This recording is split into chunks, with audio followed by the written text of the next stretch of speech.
PIMX works on the same items used elsewhere in Business Central.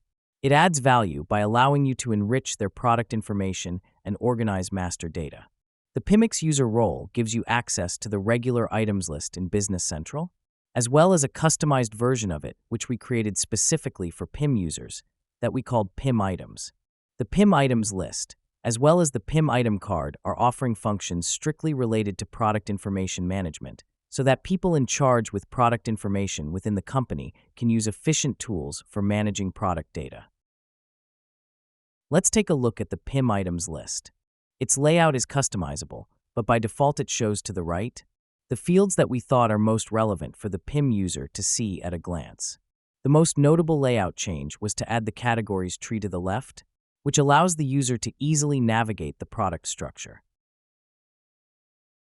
Let's now see the PIM Item card.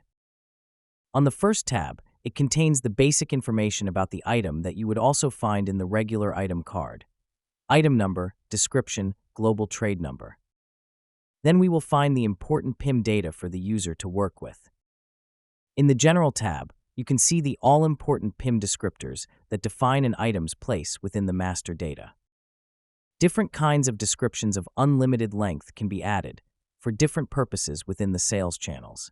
They are defined in rich text and can be edited directly here. Product features can also be accessed directly on the PIM Item card, as well as translations and pictures. The Control tab contains further item settings, which mainly have to do with inheritance within the product category tree. Just try it. Experience how easy it is to manage complex product data with PIMX.